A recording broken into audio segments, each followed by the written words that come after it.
पंचम काल में आपके पास सुविधा नहीं है। जब आपको लगे कि आपका बच्चा आपका पैसा बर्बाद कर देगा, आपको लगे कि हमारा पुत्र इतना नालायक पैदा हुआ है कि पूरी संपत्ति में सिर्फ आग लगाने के अलावा कुछ नहीं करेगा, उसकी एक्टिविटी देख लो। पुत्र का चरित्र देख रहा है तो उसके मित्र का चरित्र देख लो, अपने पुत्र का चरित्र अपने आप दिख जाएगा। किन दोस्तों के साथ उठता है, बैठता है, कितने बजे घर के अंदर आता है, उसके मित्र के चरित्र से आपके पुत्र का चरित्र बिल्कुल मैच खाता है बराबर। गुंडों के साथ घूमता है तो समझना नहीं कि शरीफ है, गुंडा है। पिता मना करते हैं उसे साथ मत घुमा करो।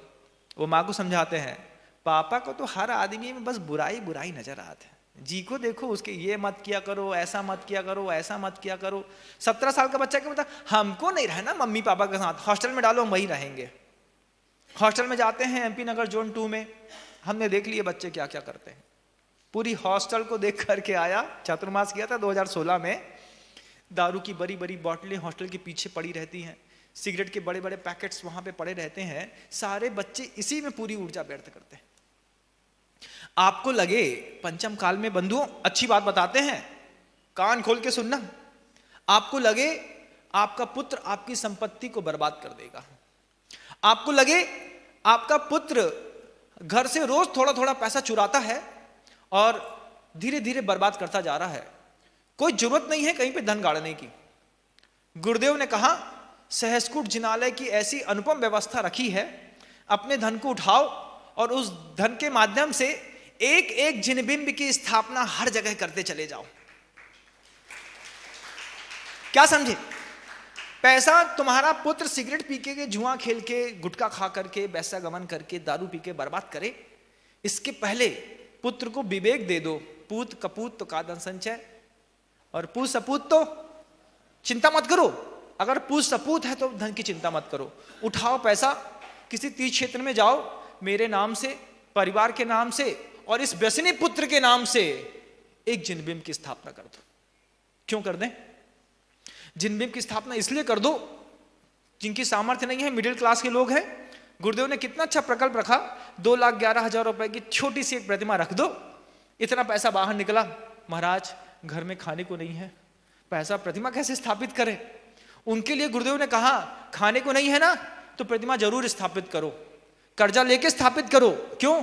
क्योंकि जब भी तुम पैसा कमाओगे तो तुमको ध्यान रहेगा कि मुझे कर्जा चुकाना है। तुम कर्जा चुका लोगे, एक बार बात बन जाएगी, लेकिन तुम्हारे दिमाग में अगर कर्जा ना रहा और पुत्र व्यसनी रहा, घर के अंदर धन बढ़ा, तो सारा का सारा पैसा उठा करके पुत्र व्यसनों में खर्च करता चला जाएगा। कब जेब से 500 का नोट निकल जाता है, कब 2000 का निकल जाता है, किसी को पता नहीं चलता। चोरियां घर के अंदर बेहिसाब होती हैं, बेहिसाब रोज होती हैं बंधु। तो लगे कि पुत्र बहुत व्यसनी है तो उठाओ पैसा को, जाकर के तीर्थ क्षेत्रों में जाकर के एक जिनबिंब की स्थापना कर दो। यहाँ पर सुना है गुरुदेव ने सहस्कुट जिनालय बनाया है, बड़ी बड़ी प्रतिमाएं रखी हैं, मूर्तियां रखी हैं।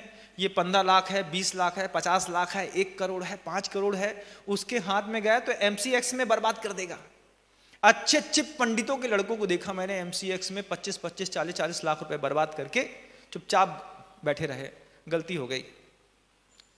जुआ खेला, पिता पंडित है, लड़का MCX खेल रहा है, जुआ में 40 लाख रुपए 50 लाख रुपए बर्बाद किए, जहर खा करके मरने चला। तब जाकर के और पंडितों ने मिलकर बचाया। जब लगे कि विवेक बिल्कुल भी काम नहीं कर रहा है तो पैसा उठाओ, तीर्थ क्षेत्रों में जाकर के जिनबिंब का स्थापन करो, मंदिर के निर्माण में पैसा खर्चा करो, लगा के वहां पर अपने सामने अपनी पूरी संपत्ति को समेटो और यहां से षष्ठी को छोड़ करके निकल जाओ। किसी के लिए छोड़ करके मत जाओ, कपूत के लिए कुछ भी छोड़ करके मत जाओ। कपूत को तो कुछ भी नहीं देना है, उसको बस उसके पाप पुण्य पे छोड़ देना है। हम जितना दे सकते थे दे दिया, ये मकान है इसमें रह लेना, लेकिन इतनी बड़ी बड़ी जो संपत्तियां हैं हम जानते हैं, हम मरे और तुमने सब में आग लगाई। सारी संपत्ति उठाइए और मंदिरों में, जिनालयों में, सम्यक दर्शन को बढ़ाने के क्षेत्रों में दान देकर के खुद अपने हाथ से दिया। दान की कीमत है बंधुओं, तुम्हारे मरने के बाद तो तुम्हारे परिवार वाले तुम्हारी संपत्ति दान में दे ही देंगे।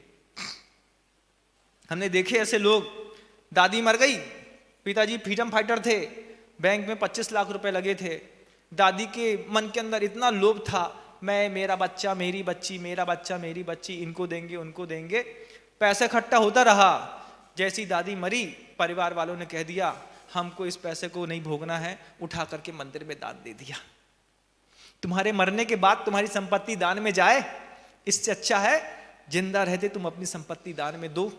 अपने सामने जिन भगवान की स्थापना को देख लो, इन दिन दानी बन जाओ, नृत्य कर लो, पूजन अभिषेक इत्यादि कर लो, उस दान का सुख भोग लो, धीरे से पर्याय को छोड़ो और स्वर्ग में अनंत काल की यात्रा के लिए फिर निकल जाओ।